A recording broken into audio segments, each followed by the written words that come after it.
Hi there, how are you today? I want to address some ideas I've been rolling around in my head and share them with you on the search for spirituality. And I've heard a lot of people say that you're either religious or you're spiritual. And for many years, I have acknowledged the fact that religion just wasn't working for me completely. There are certain areas of it that I understand and honor. But I'm not what you would call a religious person. I'm a spiritual person. And a lot of that had to do with joining a spiritualist church that followed the teachings of Jesus. So to me, that's like an oxymoron. Like I can't be both, but I can. Um, so I wanted to kind of look at that and share some ideas in this article with you. Um, a lot of it has to do with your own preference and what you feel uh, is appropriate for you. But if you're reading this particular mystic's journal, then you more than likely are a spiritual person and learned how to accept spirituality in your life. Maybe even fighting religion, trying to let go of it. Don't try to do that. Don't beat yourself up about it. I can remember in high school, junior high, high school, of course, I was brought up as a Methodist. My father was a lay leader in the church. Both my parents had been Methodist, and it just was what we did. I was a member of the Methodist Youth Fellowship, which was just kind of hanging out on Sunday evening and having a short service, but then doing games, learning different things, having lectures and activities that we did outside of Sunday. And it was more of a social thing because I wasn't real good at being social, so we all kind of grew up together and it felt comfortable to me. But every time I was in Sunday school, something was read in the Bible and I had questions about it and I would ask questions about it. And I never really got an answer, not the kind of answer that I was looking for. Or the person that was leading this service would abruptly change the subject. And so I kind of got tired of that after a while. Um, by the time I graduated from high school, I was pretty done with church, and I assumed that I would not be going back to church, at least not that particular church. And I can remember one of the leading members of the church and board members came up to me after service one night. It was in the summer after we graduated from high school. And he said to me, Melissa, our Sunday school class for the 5-year-olds doesn't have a teacher this coming year. You can come tomorrow, or you can come next Sunday, and we'll get you oriented to be the teacher for the Sunday school. And I just looked at him like, I didn't ask to do this. I said, well, no, I wasn't planning on being. He said, well, yeah, you're going to be the next Sunday school teacher. He just was going to bullguard me into doing that.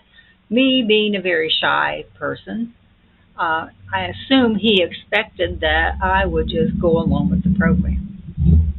But that was the final thing that made me understand this is not for me. And I said, no, I'm not doing that, and I will not be there. So I'll see you later. Bye. And I left. Nothing was ever said about that again, and I didn't go back except on occasions.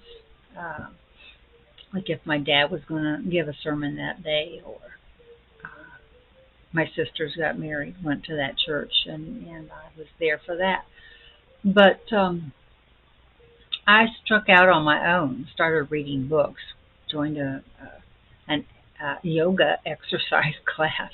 I was just doing things out of the ordinary to see where I was going with this. And eventually, my mother-in-law, after about a year of being married, my mother-in-law said, "Oh, I want you to go to this church with me on Sunday afternoon." I go, "Sunday afternoon?" No, it wasn't Sunday. It was a Saturday event, and it was a psychic tea. Yeah, that's what it was. It was a psychic tea at a church. And there again was another oxymoron to me. I said, "What are you talking about? How could a church have a psychic tea, a psychic anything?" And she said, "Well, it's a spiritualist church, and that's their fundraiser is on Saturdays once a month, and I want you to go with me." So we went, and we got readings from the minister, and we were hooked. We were hooked, and learned about how spirit can speak to us and how we can connect with spirit. And it wasn't just a few weeks after that that we joined their evening, well, it was called a meditation class, but it was unfolding and learning how to recognize what's being given to us through the spirit energies. And that was my opening. I had looked all around up until that point. I had read a few books and kind of wondered where my direction was going to go, but that was it. And and even though, well, hey, that church actually had the same type of service that the Methodist church had that I went to. There were sermons, there were reading from the Bible. It was all the same thing, except at the end of the service, the mediums would get up and give short messages to people in the congregation. That was like, oh my gosh, this is awesome, and I want to do that. But it opened an understanding with me that this is more spirituality. This is a spiritualist church, spiritualism, spirituality. It all kind of fit together, but it felt safe because it was still, they still recited the Nicene Creed, the Lord's Prayer, all the things that I was brought up with and understood and felt comfortable with. It was there. So it was something that encouraged being one with God instead of thinking of God as being outside of yourself, and that God was within. It just opened a whole new doorway. And that's what I'm going to share with you in this article today. So sit back, enjoy the reading, and I will speak to you again very soon.